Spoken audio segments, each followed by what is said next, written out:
له فأخذه العدو فظهر عليه المسلمون فرد عليه في زمن رسول الله صلى الله عليه وسلم وأبقى عبد له فلحق بالروم فظهر عليهم المسلمون فرده عليه خالد بن الولید بعد النبی صلی اللہ علیہ وسلم. امام بخاری رحمت اللہ علیہ باب کی دا کتاب الجہاد شروع دے وی اذا غنم المشرکون مال المسلم کلا چې په غنیمت کې حاصل کی مشرکان مال د مسلمان یعنی د مسلمان مال دی او د مشرک لاس لورغه ثم وجده المسلم به مسلمان عمومی نو ده حقدار دی دار د حق دی دته به ملاوی اوس په دی باندې د دین ظاهر پیش کړي ویلی دی ابن نمیر امام بخاری وی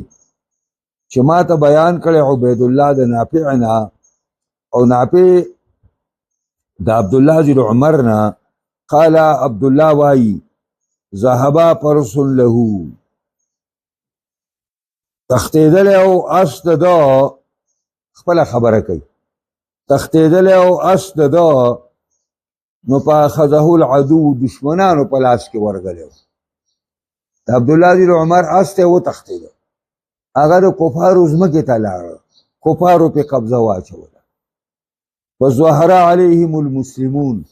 مسلمانانو فوج لاړ په هغه مشرکانو باندې حمله وکړه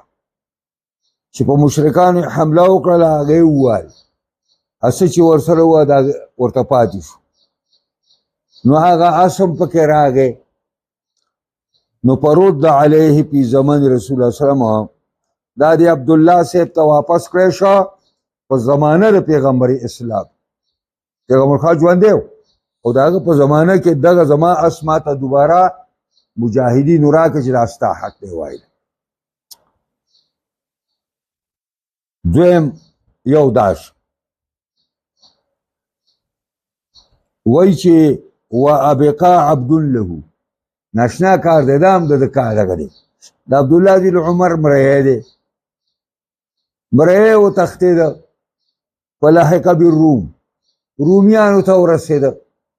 مشرکانو ته فظهر عليهم المسلمون باقي باندې مسلمانانو غلبه حاصله کړه ویوال نو هغه امرهم پکې راغی په هغه مالي غنیمت کې نو فرده عليه خالد بن الولید بیا خالد بن ولید کمانډر دی نو هغه واپس کا عبد الله ته بعد وفات بعد النبي صلی الله علیه وسلم بعد وفات النبي صلی الله علیه وسلم نبی علیہ السلام د وفات نرستو حدثنا محمد بن بشار حدثنا يحيى عن عبيد الله حدثني نافع ان عبدا لابن عمر دغه حدیث دی یقینا یوم رید عبد الله بن عمر ابقا تختیدلو ولحق بالروم نو فظهر عليه خالد بن الولید غلبه حاصله کړه په دې باندې خالد بن الولید فرده على عبد الله دغه مړی عبد الله ته واپس ورکړ وان فرسا لابن عمر او یقینا یو است عبد الله بن عمر عاره د عاره معنا دا ان طلقا لاړ دا او تختید دا اسو فلحق بالروم رومیانو ته ورسید فظهر عليه نو غلبه حاصله شو په دی باندې نو فردوه على عبد الله مجاهدین لګیدل هغه مړی عبد الله ته واپس ورک حالانکه په غنیمت کې راغلی او چونکه قانون دار چې د مسلمان مالو د مسلمان مال نه غنیمت کیږي قال ابو عبد الله بخاری وايي عار سمانه رجی دا ټکی خو بالکل ناشنا دی وې عار معنا اشتق من العير دا د عير نه ماخوذ دی او وهو حمار الوحش او عير چې کوم دی نو سارانی خر ته وایي عير چې کوم دی سارانی خر زنګلی خر نو دا کورنی خر خو جانې تختی نه کنه او زنګلی خر انتهایی دغه چې انسان ویني یا شر مخوینی دا لکه په ځان جنډه کې ومنډه کأنهم حمر مستنفره فرت من قصوره څنګه قرآن کې الله وایي نو دا اے هربا دا معنی شو دا عار معنی شو هربا حدثنا احمد بن يونس حدثنا زهير عن موسى بن عقبة عن نافع عن ابن عمر أنه كان على فرس يوم لقي المسلمون وأمير المؤمنين يومئذ خالد بن الوليد وی نافع دا عبدالله جل عمر په حواله چې انه كان على فرس او دې په یو اسبانی یوم لقي المسلمون هغه ورځ باندې چې مسلمانان ملاویدل او امیر المسلمین په دغه ورځو کې او کمانډر د مسلمانانو په دغه ورځو کې خالد بن ولید فبعثه ابو بکر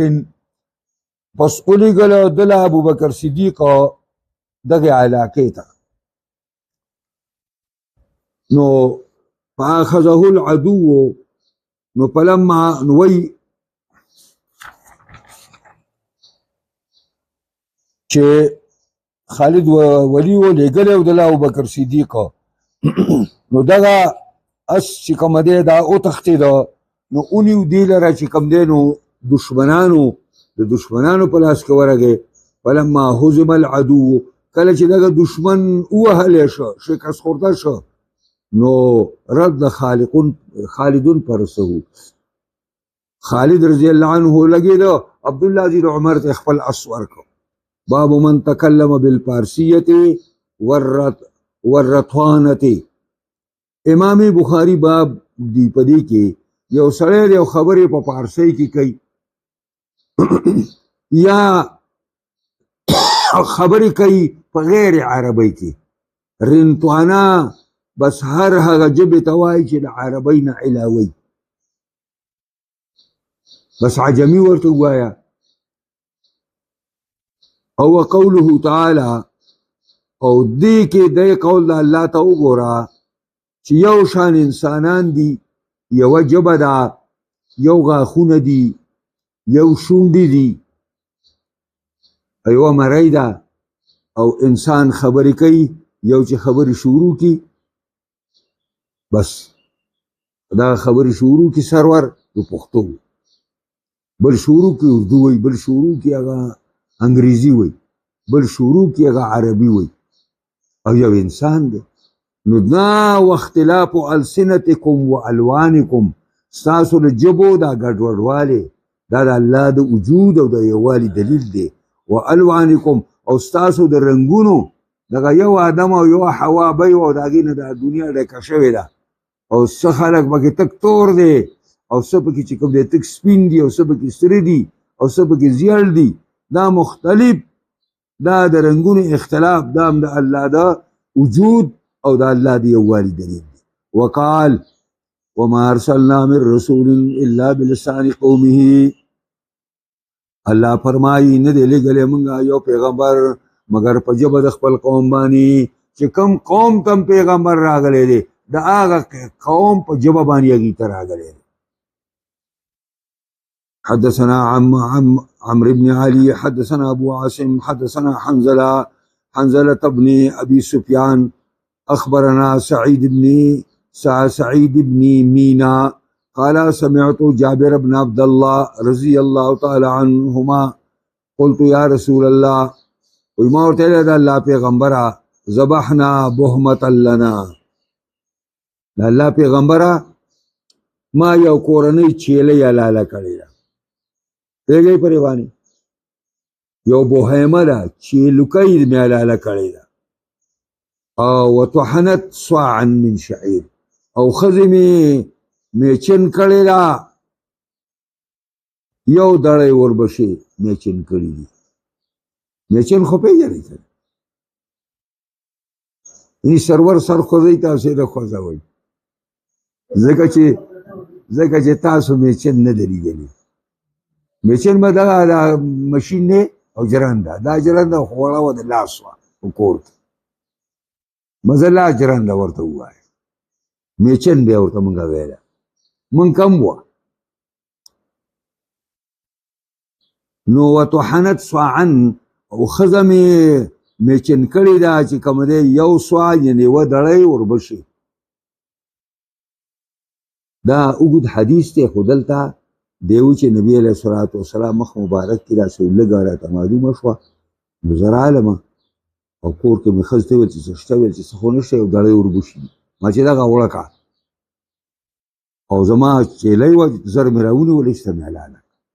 او بیا رالم پیغمبر خدا وسلم ته ویلې دا خبرې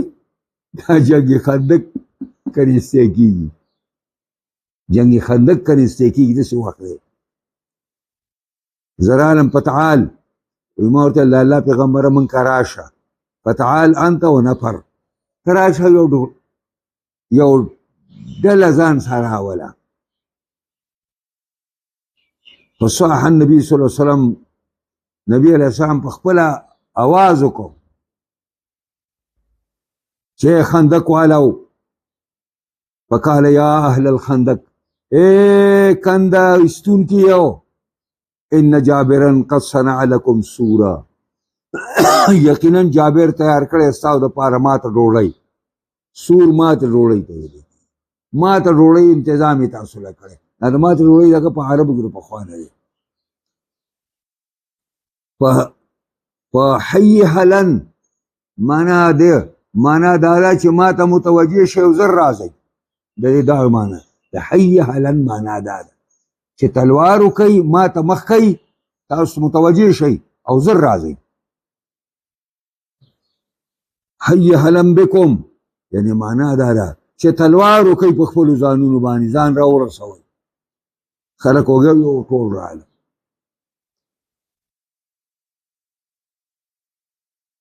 نبی علیہ الصلوۃ والسلام دته ویل چې ته مخکې لاړ شه او زه راته ووایه چې کټوۍ به په اور باندې پرته وي سر به ترې نه درکړې چې زه درغلی نه یم او وړه دغه خبیره کا چې زه نه یم درغلی ګوتې بوله نه وي نبي علیه السلام په خپله راغی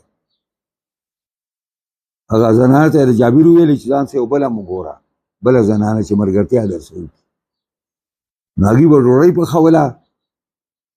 او نبی علیه الصلاة والسلام په خپله باندې دغه ته ناست و کټوۍ ته او ډوډۍ بیا راواخیسته په کاسه کې به یې ماته کړه او بیا به یې پرې غوښه او ښوروا واچوله او لس کسان به راتله لس کسان او چې څونه ټولو وخوړله او ښه ډېره پاتې شو نبی علیه السلام ورته ویلي په خپله یې مه خورئ ګاونډیانو باندې مه خورئ نو دا یو اوږد حدیث دی خو دا د هغې نه یو ټوکړه راواخیستی شو حدثنا حبان بن موسى اخبرنا عبد الله عن خالد بن سعيد النبي عن ام خالد بنت خالد بن سعيد وای روایت ته د ام خالد نا چې دا لور د خالد زوی د سعید وا قالت دا ام خالد وای اتیت رسول الله صلی الله علیه وسلم ابي دا وړه جنای وا او د نبی علیه السلام سره د پلار خواته راغلی وا د پلار سره د نبی علیه السلام خواته راغلی وا او علی کمیس اصفر ما زیړ کمیس اغوستی و زیړ رنګ یې زیړ رنګ یې کمیس مې اغوستی و وقال رسول الله سنه معنا دا ده څه ښه دی څه ښه دی دا ستا پلانۍ ماشومې ته وایي ستا خو ډېر ښایسته کمیس دی ډېر ښایسته کمیس دی قال عبدالله وایي وهي بالحبشة حسنة دا سنه په حبشۍ ژبه کې ښایسته ته وایي ښایسته ته قالت فذهبت العب بخاتم النبوه دا وایي زه وړه ومه پاڅېدمه لوبې مې کولې په خاتم النبوه د پیغمبر خدا سلام شاه مبارک ته راتاو شومه او د ولو په منځ کې چې کوم خاتم النبوت و په هغې باندې مې لوبې کولې نو په زبرني ابي زه پلار ورټلمه اوهو مکه جنۍ قال رسول الله صلی الله علیه وسلم دعها نبی اسلام ورته پلانی پرېږده مړه لوبې کوي وړه ده ثم قال رسول الله صلی الله علیه وسلم وی بیا راته نبی علیه السلام ویلي چې ابلی و اخلقي زوړې کا او ویش لوه یعنی معنا دا ده چې دا کمیس زوړ کا او زوړې کا ثم ابلی و اخلقي ثم ابلی و اخلقي درې ځلې ورته وویلې قال عبداللہ ذین مبارک وائی بقیت حتی ذکرت ویدا ام خالد باقی پات شوا حتی چې دا به یادې دی شو چې پلانې له خدای ډېر عمر ورکړی دی او چې څنګه دا دې له خدای ډېر عمر کړی دقسې کمیس له خدای ډېر عمر ورکړی ځکه چې پیغمبر خوا ورته ویل چې ابلی و اخلیقی ابلی و اخلیقی ابلی و اخلیقی حدثنا محمد بن بشار حدثنا غندر حدثنا شعبہ عن محمد بن زياد عن ابي هريره ان الحسن بن علي ابو هريره رضی اللہ عنہ فرمائی چې حسن زوی د علی راواغستا تمر من تمر الصدقه یو کجوره د کجورو د زکات نه فجعلها فی فیه وی ګرځول حسن په خله کې حسن خلی ته واچوله وای چې فقال نبی صلی الله علیه وسلم کخ کخ نبی علیہ السلام ویل توکا توکا توکا توکا دا توکا ولی اما تعرف ان لا ناكل صدقه بچیا وای ته په دې پوهه نه چې منګه زه زما کورنۍ به زکات نه خوري زکات خور خلکو خیره دي قال اکرما سنه الحسن بالحبشه مختیر شو قال ابو عبد الله وامام بخاري لم تعش امراه مثل ما عاشت هذه شرطا ژوندۍ و زنانه نه پاتې شوي په مثل لاګې چې ژوند تیر کړی دی هذه دی یعنی ام خالدین باب الغلول نو بیا سبق وایو ان شاء الله